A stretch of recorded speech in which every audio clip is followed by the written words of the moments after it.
ओम नमः सिद्धेभ्यः ओम नमः सिद्धेभ्यः यदरिजा भावेन प्रमदितमनादरे दुर्यः छराकाशित स्वर्गे दुर्ललितमेघा सुनिधि लभन्ते सम्भृत्य शिवसुखदमानं किमु तदा महावीरे स्वामी महावीरे स्वामी महावीरे स्वामी नयन बंधगामी भगतु में ध्रुवा बंधनानेका ज्ञान दर्शन लाएगा चारित्रानंद मेरा मोक्षे मार्ग देगा पंच प्रकृति भगवान की एक राधिनाथ भगवान की अंतिम प्रसन्नति भगवान महावीर स्वामी की आचार्य श्री कुंद कुंद भगवंत की आचार्य श्री विमल सागर जी महाराज की आचार्य गुरुदेव सरस्वती सागर जी महाराज की तीन कलम नौ कलम मुनि राजा की द्वादशा जनवरी माता की बोले वात्सल्य मूर्ति दिव्य तपस्वी आध्यात्मों की राष्ट्र आचार्य 108 श्री सुंदर सागर जी गुरुदेव की गुरुदेव की गुरुदेव की मोक्ष मार्ग से नेत्र भेदानं जगदोपमा जातारं विशतत्वाना वन्दे तद्गुणा लब्धे आचार्य उमा स्वामी भगवंत की भव्य आत्मा समय निकलता जा रहा है घड़ी अपने अनुसार चलती चली आ रही है हम सोचते हैं समय को रोक लें किंतु घड़ी बंद कर देने से समय रुकने वाला नहीं है हम लोग क्या करते हैं जब कहीं जाना हो तो घड़ी तो थोड़ा सा आगे बढ़ा देते हैं और कोई काम करना हो तो घड़ी थोड़ा आगे बढ़ा देते हैं ताकि हम समय पे काम कर लें किंतु भव्य आत्माओं वो घड़ी आपकी गलत समय दे सकती है किंतु सबकी घड़ी गलत समय दे ऐसा नहीं हो सकता है समय बीतता जा रहा है और एक दिन ऐसा आ जाएगा कि समय पूरा हो जाएगा और आपको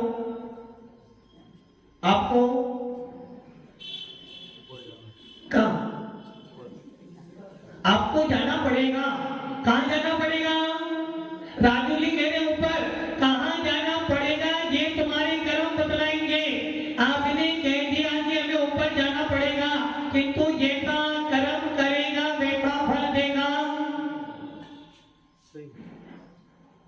जैसा कर्म करेगा वैसा फल देगा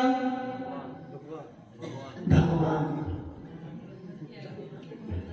जैसा कर्म करेगा वैसा फल देगा भगवान ये है गीता का ये गीता का सार हो सकता है किंतु भगवान महावीर का शास्त्र भगवान महावीर का तत्वा सूत्र भगवान महावीर का जी नागम कहता है यही बात कह रहा है जैसा कर्म करेगा वैसा फल देगा भगवान ये है आगम का सार कौन फल देगा हमको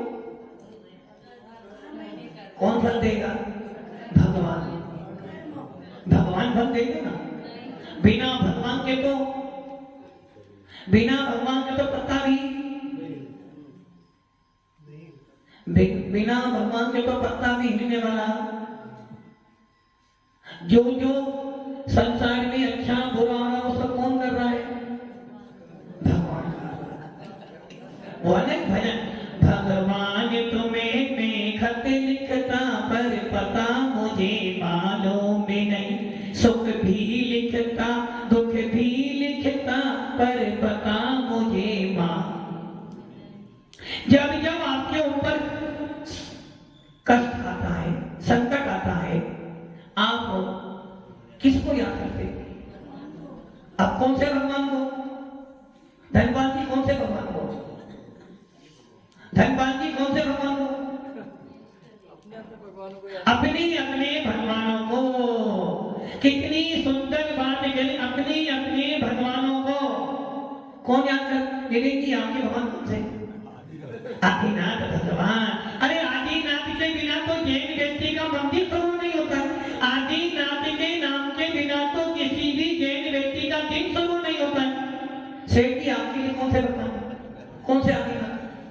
चांदखड़ी वाले, चांदखड़ी वाले आप देख सेठ बात कर रहे हैं जूना मंदिर, मतलब कि अयोध्या वाले भगवान आदिनाथ आपको नहीं थे, जबकि पूरे विश्व में विख्यात है कि आदिनाथ का जन्म कहाँ हुआ? अयोध्या में। मोक्ष कहाँ से गए? कैलाश पर्वत पे। किंतु हमारे सेठ जी कह रहे हैं जूना मंदिर वाले आदिनाथ के अलावा किसी को याद नहीं कर। हाँ राजू भैया, किसको लिखा आपने खत? चंदा। अच्छा वो खत पे आपने सुख भी लिखा, दुख भी लिखा, खट्टी बातें भी लिखी, मीठी बातें भी लिखी, जो जो जीवन में बीता वो भी लिखा, जो जो करा वो भी लिखा, जो नहीं किया वो भी लिखा, जो जो मिला वो भी लिखा, जो नहीं मिला उसकी भी शिकायत की, लिखी ना? तूने खूब भी दिया भगवान, क्या कह रहे थे? नहीं आप तो सेठ तो हमारे बोल, तुमने खूब दिया भगवान तेरा बहुत बड़ा एहसान, अब जो नहीं दिया है उसको दे देना तो बहुत बड़ा एहसान हो जाएगा। जो दिया वो तो अच्छा दिया, किंतु जो नहीं दिया उसकी शिकायत तो तेरे से आज भी है। भगवान आदिनाथ ने, जूना मंदिर के आदिनाथ ने, चंदा प्रभु के मंदिर वाले भगवान ने बहुत तो दिया, किंतु भगवान जो दिया था ना वो तो तुमने हमें दे दिया, वो तो मेरे भाग्य में था। जो आपने दिया वो मेरे भाग्य में था, किंतु जो नहीं मिला वो अभी भी आपसे मिलेगी, उठाएगी। लेना देना ही लेना बाकी है। भगवान को ने जो जो दिया था वो तो बढ़िया दिया, मेरे भाग्य में था। तुम्हें पता था क्या कि जूना मंदिर में सेठ दिया तो कुछ तो देना, इसलिए सेठ पद कहां से लाए? मेरे जी सेठ पद कहां से लाए? किसने दिया? समाज ने। नहीं, समाज में कुछ दे सकती है क्या? मकान किसने दिया? पापा दे नहीं सकते। यदि पापा का मकान होता तो पापा साथ में ले जाते। मकान किसने दिया आपको? आकाश गर्भ ने दिया। सेठ पद किसने दिया आपको? भगवान आदिनाथ ने दिया, नहीं दिया? किसके सेठ दिया आप? कौन सी समाज के? कौन सी समाज के? जैन समाज। कौन सी जैन समाज के? दिगंबर जैन समाज है ना। दिगंबर कौन है? तो हमारे सेठ की तो नहीं हुआ। तो भगवान तूने जो जो दिया वो तो तेरा, तूने खूब दिया भगवान, तेरा बहुत बड़ा। जो तूने दिया वो तो मेरे भाग्य में था, कि तू जो नहीं मिला उसकी आज भी तुम्हारे से तो लड़ाई है। इसलिए मैं पत्र लिख रहा हूं, जो तूने दिया था वो मेरे भाग्य में कहो तुम्हें देना था, किंतु दो नहीं देना उसकी मैंने लिस्ट बनाई है। लिस्ट बहुत बड़ी है। पत्र लिखा। हाँ राजू जी, पत्र कहाँ लिखा आपने? हो नहीं, पत्र तो लिखा ना। किनको लिखा? चंदा वाले। कौन से? सोनागिरी वाले। कौन से? सागवाड़ा वाले। मतलब कि सोनागिरी वाले चंदा प्रभु भगवान तुम्हें कुछ नहीं देंगे। कौन से भगवान दे रहे हैं? अच्छा आपने वो पत्र लिखा, लिखावा कौन सा पत्र लिखा? कार्ड लिखा, पोस्ट कार्ड लिखा, या वो अंतरदेशी लिखा? अंतरदेशी लिखा। उस पर एड्रेस क्या लिखा? एड्रेस क्या लिखा? असली की ट्रस्टी हो। किसके ट्रस्टी हो? श्री समाज। श्री समाज। श्री श्री श्री या श्री? श्री के दो अर्थ हैं, एक तो वो श्री और एक कौन से श्री के? आपसे हम पार पढ़ी नहीं सकते। कौन से श्री के हो? आपने बोला श्री समाज। श्री समाज माने श्री मतलब श्री मैंने वो भैया श्री देवी। एक तो वो देवी है जिसके पीछे तुम पढ़कर अपना पूरा जीवन बर्बाद करते हो, और एक श्री वो है जिसके पीछे भागते हो और बेचारा पूरा जीवन भर जिस व्यक्ति ने पूरा जीवन भर जिस व्यक्ति ने एक लंगोटी एक चक्कर में बिताया, जिस व्यक्ति ने पूरा जीवन काल एक लंगोटी एक चक्कर एक लाठी और एक चक्कर बिता दिया, आज वो व्यक्ति पूरे के पूरे विश्व पर राज्य कर रहा है। उसके बिना इंडिया का नोट नहीं चलता। कौन? गांधी नहीं, महात्मा गांधी। और उसी के पीछे आप तो कौन सी श्री चाहिए आपको? तो कौन सी श्री समाज? श्री समाज ना। कौन सी श्री समाज? पैसे वाली, भैड़ वाली, या महाराज वाली? मतलब कि आपने सारी बातें पत्र में लिखी हैं, सुख भी लिखता दुख भी लिखता पर पता मुझे मालूम नहीं। धनपाल ने भी लिख दिया है कि मात्र एक दिन बचा है, एक दिन बचा है ना। कल संडे है, कल संडे है और परसों 31 हाँ सर, आज 29 तारीख है, कल 30 है, आज 28 है, कल 2 दिन बचे आपके। काय के 2 दिन बचे? राजकीय सेवा के। अब देखो नहीं, रिटायरमेंट के काय के रिटायरमेंट, काय के कहां से रिटायरमेंट कर रहे हो? राजकीय सेवा के। किससे? आप गवर्नमेंट से रिटायर हो रहे हो। अब आपको कोई भी गवर्नमेंट सर्विस मिलने वाली नहीं है ना। अब गवर्नमेंट के लिए अब कोई काम के नहीं हो, अब आप कोई काम के नहीं हो। आपने अपने जीवन का सबसे ऊंचा पद जो था 60 साल की उम्र में रिटायरमेंट होता है ना, 60 साल हो गए। अब आपका रिटायरमेंट कहां से हो रहा है? राजकीय सेवा से। आपका रिटायरमेंट, अब देश को आपकी सेवा की जरूरत है, अब देश को आपकी सेवा की जरूरत नहीं है। और जिसको सेवा की जरूरत नहीं होती उनको कहां मिलते हैं? वृद्धाश्रम में। तुम आराम से रहो, पेंशन हम आपको दे रहे हैं, पेंशन गवर्नमेंट आपको दे रही है। अब आप किसी भी काम के नहीं हो, जो व्यक्ति किसी काम का नहीं होता है वो किसके काम का होता है? जो व्यक्ति किसी काम का नहीं होता उसे कोई घर में रखने के लिए तैयार है? विचार कर लो, अभी 1 महीने के लिए बीमार पड़ जाओ और आपको सारे काम किस पे करने हैं? 4 भाई पर घर वाले क्या बोलेंगे? क्या बोलेंगे घर वाले? कौन इस पर उस पर? भगवान, मैंने सुख की बातें लिखी, अब दुख की बातें भी लिख रहा हूं। हे भगवान, आपसे प्रार्थना या तो इन्हें बुला लो अपने पास, नो कीजिए हमारे कोई काम के, या अभी इन्हें नहीं बुलाओ तो हमें बुला लो अपने पास। अब बताओ, आपका रिटायरमेंट होना कोई काम के नहीं हो, जो व्यक्ति किसी काम का नहीं होता है। घर में ऐसे भी बच्चे होते हैं जो कोई काम के नहीं होते, घर में ऐसे भी नालायक बच्चे होते हैं जीवन में उधम करते हैं। माता पिता कहते हैं बेटा तू किसी काम क्या तो पढ़ लेता तो अपने पैरों पे खड़ा होता, या घर के काम आता ना, तू घर के काम आ रहा है ना देश के काम आ रहा है, इसलिए तू तो कैसा है? नालायक है, बस खाता सोता, तू यहाँ से जा, तेरा कोई काम नहीं। अब जिसका कोई काम नहीं होता है, भगवान महावीर कहते हैं वो ही मुनिराज बन सकता है जिसके लिए कोई काम। देखो ये सब बैठे ना, कोई काम ही नहीं, क्या काम है? जिनका उपदेश सुन रहे थे, जिनका उपदेश सुन रहे थे वो भी इंजीनियर थी, क्या करा? कोई काम ही नहीं था। लोगों ने कहा तुम इंजीनियर तो बने, कोई काम ही नहीं है, तुम जाओ यहाँ से, कोई जरूरत नहीं। उन्होंने सोचा जब देश को परिवार को हमारी जरूरत ही नहीं है, चलो अब मेरे को मेरी जरूरत है, अब मेरे को मेरी जरूरत है, और जब मेरे को मेरी जरूरत है, मेरे से बड़ा कोई काम मेरे लिए अब दूसरे। देखो धनपाल जी तो अभी छोड़ रहे हैं, वो भी गवर्नमेंट सर्विस छोड़कर आई, टीचर का पद छोड़कर आई। क्यों छोड़कर आई?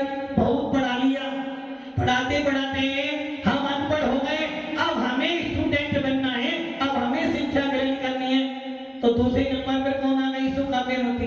अब तीसरी देखो, तीसरी देखो, जीवन बर्बाद किया किसके पीछे? समाज के पीछे, घर के पीछे। अब सोचा भैया बहुत कर लिया, अब रिटायरमेंट तो लेना पड़ेगा, और रिटायरमेंट लिया और कौन हो गए? असली टीचर बन गए। कौन बन गए?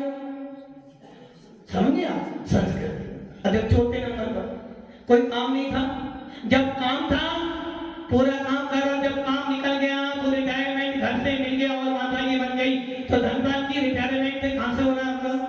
सेवा से। अब आप कोई सेवा करने के, आप किसी को कोई सेवा नहीं दे सकते हो। अब जब कोई सेवा नहीं दे सकते हो तो बस एक ही मार्ग बचा है, और वो मार्ग है भगवान महावीर की भीतरा मुद्रा था। जिसका कोई काम नहीं वो यहाँ जाओ, क्योंकि यहाँ बहुत सारा काम है, यहाँ बहुत सारा काम है जो कि अभी तक तो मैंने मात्र परि के लिए काम किया है, अभी तक तो मैंने मात्र समाज के लिए, देश के लिए काम किया, परिवार के लिए काम किया, किंतु अब समय है जब गवर्नमेंट ने रिटायरमेंट दे दिया है, तो अब एक ही काम बनता है, भगवान महावीर के गवर्नमेंट, भगवान महावीर के संसद में, भगवान महावीर के शासन में आ जाओ और मुनि बन जाओ, और मुनि से बड़ा कोई पद जैन शासन में नहीं है। सबसे ऊंचा पद कौन सा है देश का? देश का सबसे ऊंचा पद सेठ जी। अच्छा, और जैन शासन का सबसे ऊंचा पद कौन सा है? मुनि मुद्रा। तो एक सेवा से रिटायरमेंट ले लो, दूसरी सेवा में अपना एडमिशन। भव्य आत्माओं, किसी के आने या जाने से कोई काम महाराज जी, यदि राष्ट्रपति मर जाएगा तो कैसे चलेगा? प्रधानमंत्री मर जाए तो कैसे चलेगा? कभी सोचा अरे भाई किसी के बिना कोई काम रुकने वाला नहीं है, किंतु ये निश्चित करना मेरे बिना मेरा काम चलने वाला नहीं है। आज आपके 72 गांव का सेठ बनेगा। कितने गांव का है? कितने गांव? 72 है ना? 80 या 108 कर देंगे? 108 हो सकता है।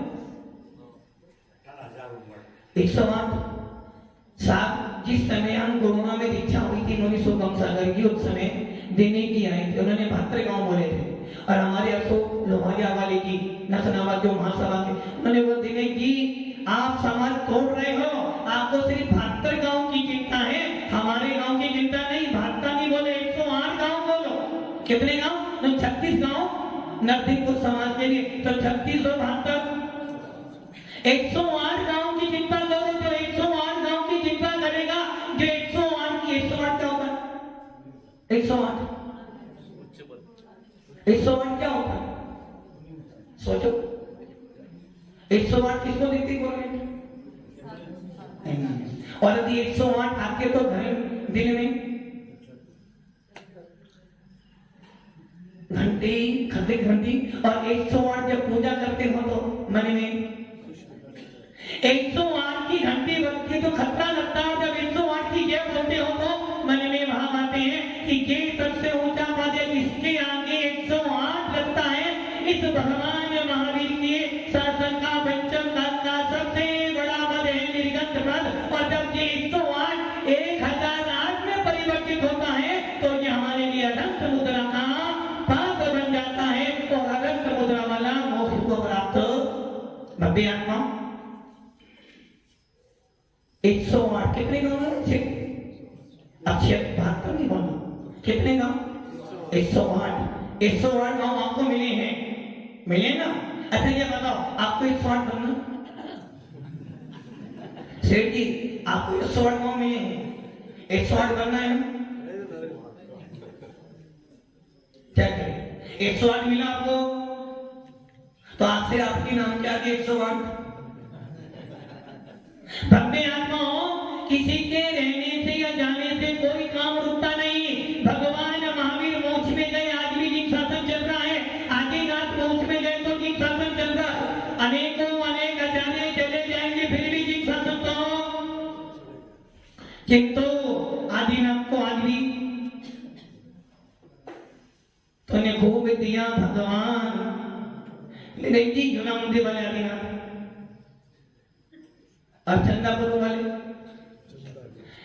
चंदापुर को हो या आदिनाथ दोनों मोक्ष में गए, फिर भी आज भी उनका उपकार मान रहे हैं। भगवान महावीर ने हमारा कुछ नहीं किया, फिर भी उनका उपकार मान रहे कि भगवान महावीर ना होते तो जिन शासन धूलमिल हो जाता। भगवान महावीर ने 30 साल तक उपदेश देकर इन जैन शासन का उपकार किया है। उसी प्रकार कभी आत्माओं व्यक्ति याद नहीं होता, व्यक्तियों के उपकार उसके कार्य याद किए जाते हैं। उसी प्रकार सागवाड़ा के लिए 108 गांव के सेठ पद में विराजमान, जिनकी आप पुण्य तिथि बना रहे हो, दिलीप जी कुमार जैन, जिन्होंने कितने सालों तक समाज का नेतृत्व किया। और एक ध्यान रखना, समाज का बहुमान हर किसी व्यक्ति को नहीं मिलता है। सेठ पद का मतलब हो गया 108 गांव का स्वामी। जिस प्रकार महाराष्ट्र का कर्नाटक में भट्टारक पूरे राज्य का अधिपति है। अभी प्रधानमंत्री भी पहुंच जाए, प्रधानमंत्री का पूरे देश में आगे चलता हो, जिनको जहां भट्टारक पद मिलते हैं वहां भट्टारक सर्वोपरि होता। उसी प्रकार 108 गांव का एक सेठ, और सेठ ने जो कह दिया वो बात समाज बहुमान करती है, और कोई भी काम करेगी सबसे पहले सेठ परिवार को आगे रखेगी। और जिस प्रकार एक बाप मरने के पहले अपनी पगड़ी किसको देता है, अपने बेटे को देता, उसी प्रकार दिलीप जी ने भी अपना पूरा भार किनको दिया, महेश जी को, और महेश जी को मार वो पगड़ी नहीं दी, उनको 108 गांव वसीयत में दिए हैं कि तेरे पास एक परिवार नहीं है, कितने परिवार हैं, 108 गांव का परिवार तेरे पास है। और 108 गांव के अंदर कितने मकान होंगे, लाखों मकान, मात्र एक परिवार तेरा नहीं है, तेरे पास एक माँ एक भाई नहीं है, तेरे पास 108 गांव के परिवार माता पिता तेरी जिम्मेदारी है, मैंने निभाया है। अब तुझे इसकी भागोड़ भव्य आत्माओं, पिताजी ने कितना धन दिया, कितने मकान दिए, इसका हमारा कोई मूल्य नहीं। पिताजी ने कितनी ख्याति कमाई, पिताजी के जाने के बाद लोग कितना उनका सम्मान करते, पिता ने मेरे को क्या दिया, पिता ने मेरे को 108 गांव दिए, 108 गांव की पूरी समाज मेरे ऊपर है, मैं जैसा कहूँगा वैसा काम को करना पड़ेगा। सबसे ये बड़ी उपलब्धि दिलीप जी की ये है कि उसने आपको इतना बड़ा बहुमान दिया है।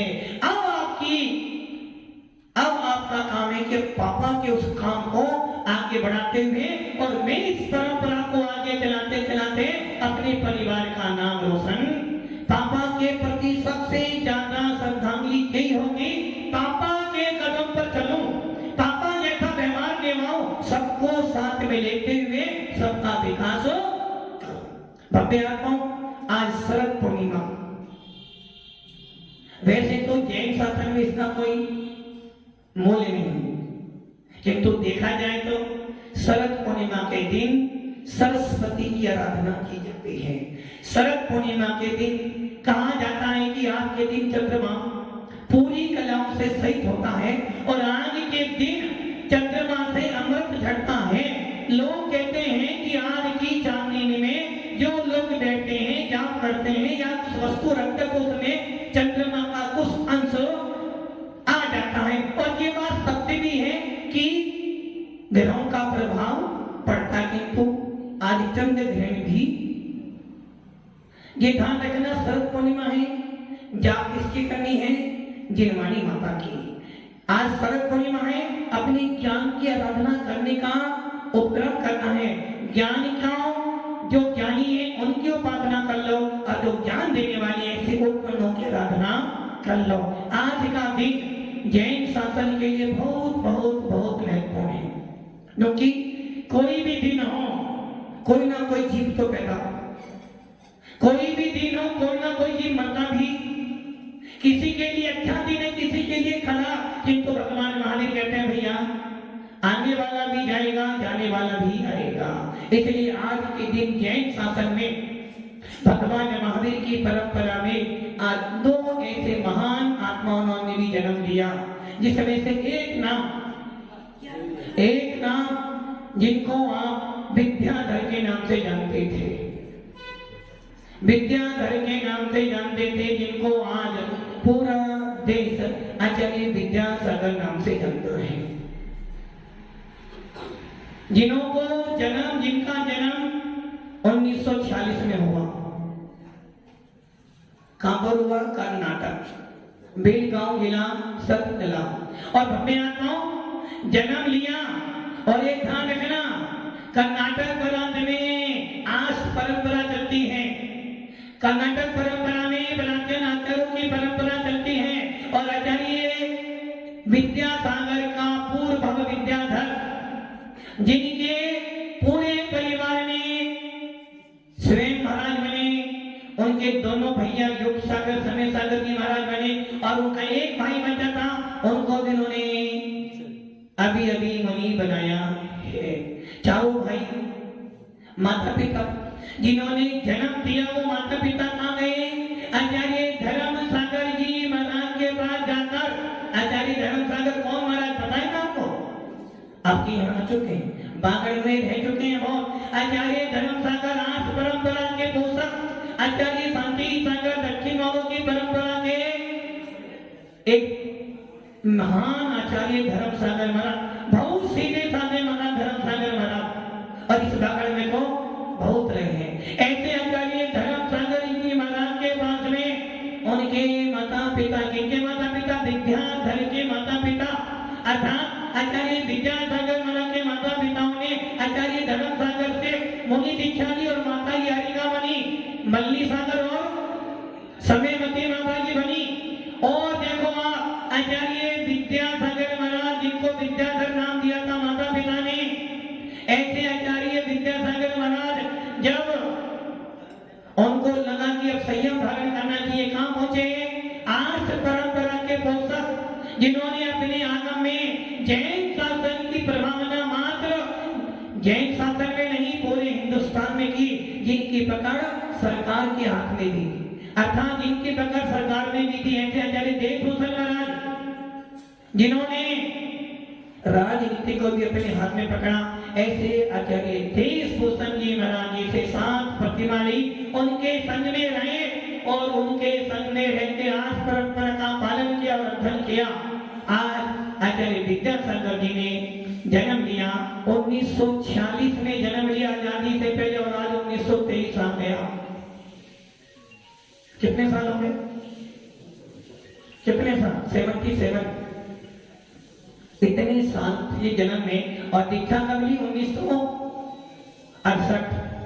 1968 में दीक्षा ली, 55 साल उनके संयम काल के हो गए। तो मैं आता हूं ऐसे भी जैन शासन में आचार्य भगवंत ने, जिन्होंने जैन शासन को आगे बढ़ाया है।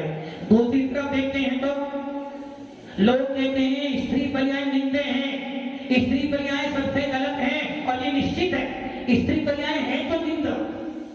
क्यों निंदे हैं? घर में पैदा होती है, उसी दिन से मन में भाव आ जाते हैं, ये लड़की तो पराया धन है, पराया धन है, पराया धन है। शादी करते हो, जिस घर में जाती है कहते कहां से आई है? शैतानी कहां से आए हो?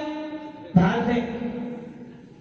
जैसे ही जन्म हुआ उस दिन से बाबू सोचता है ये तो पराया धन है, देनी है, किंतु माता जी बनने के लिए नहीं देनी, शादी करने के लिए देनी है। बच्चे को इंजीनियर बनाते हो, डॉक्टर बनाते हो, सीए बनाते हो, किस लिए बनाते हो?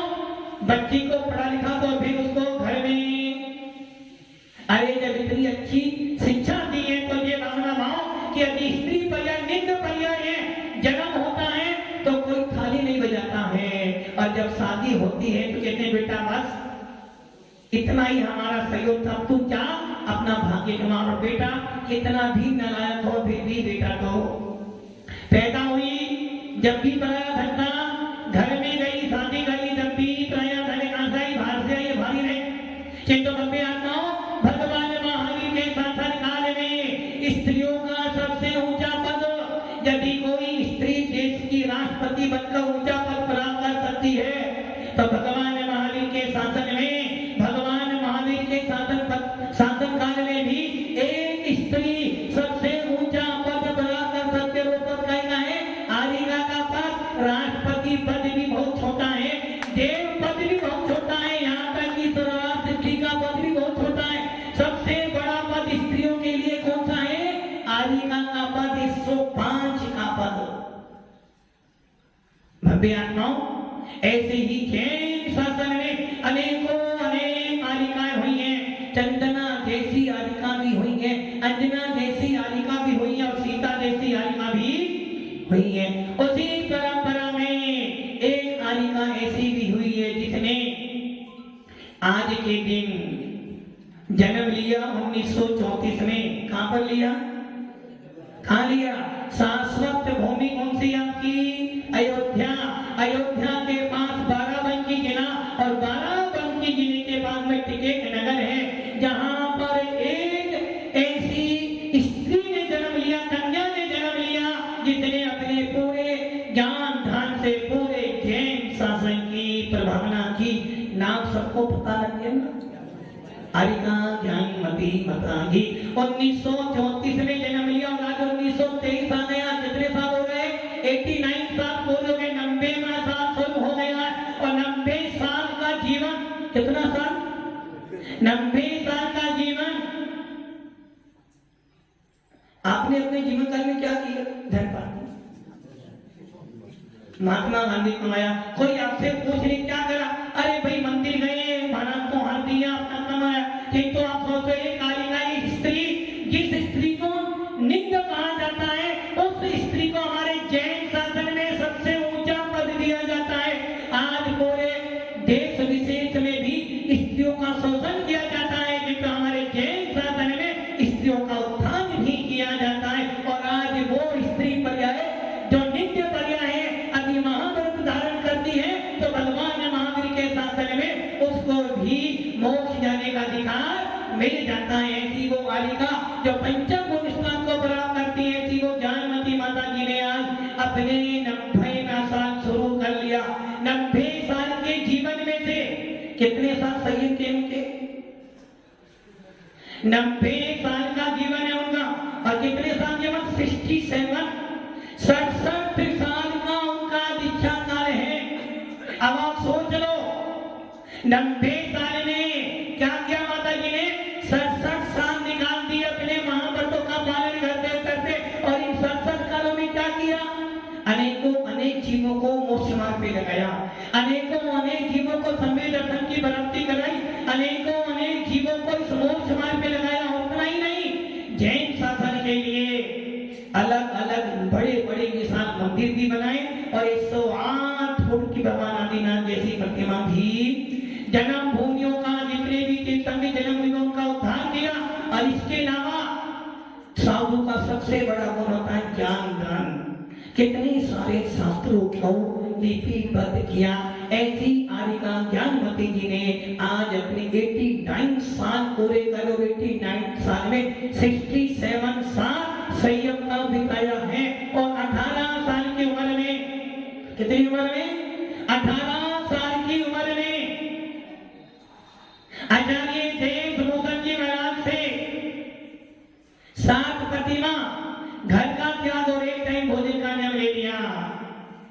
आचार्य देवभूषण जी से 1952 में छुल्लिका बनी। और जब आचार्य शांति सागर महाराज अपनी सलेखना कर रहे थे कौशलगढ़ी, 1 महीना उनके साथ में रही। और उसके बाद आचार्य वीर सागर जी महाराज से 1953 में जयपुर के बाद आरिका के व्रत ले लिए। भव्य आत्माओं, अब आप सोचो जो माता जी कह रहे थे ना, आसमान भैया कितने बेटे? कितने? क्या बताओगे उसको? मेरा नाम करेगा रोशन। धनपाल जी एक ही बेटा, अंदर के कोने में तीर्थंकर एक।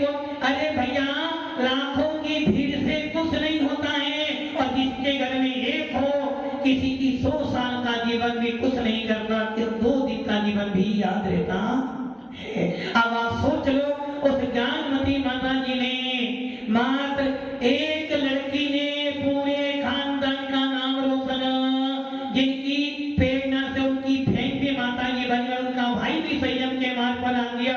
भव्य 18 साल की उम्र में संयम धारण करा और करते करते आज 2023 आ गए। कितने साल? 67 साल का संयम। और इस संयम काल में अनेक मुनिराज के दर्शन किए होंगे, क्षेत्रों की वंदना की होगी। तो जैन शासन में अनेक विद्वान आज भी हैं। इसलिए तो कहते हैं वीतराग शासन में जो भी जाएगा आत्मा का कल्याण हो। और दोनों ही आचार्य आरिका ज्ञानमती भी आर्ष परंपरा वाली और आचार्य विद्यासागर का पूरा जीवन आर्ष परंपरा बीता है।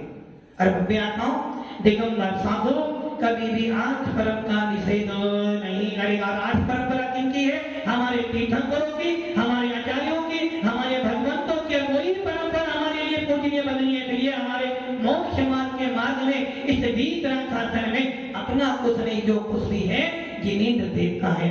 आज का पावन दिन इस पावन दिन पर एक साथ इतने सारे शरद पूर्णिमा भी, आचार्य विद्यासागर ज्ञानमती का जन्मदिन और हमारे श्रेष्ठ साहब की पुण्यतिथि भी। आप देखो कितना पुण्य है कि आप सारे साधन एक साथ मिल रहे हैं। भव्य आत्माओं, बस यही भावना बना कि अपने अंदर भी सम्य दर्शन प्राप्त हो जाए, अपने अंदर भी आत्मा की प्यास उत्पन्न हो जाए, हमारा मोह समाज प्रशस्त हो। ओम नमः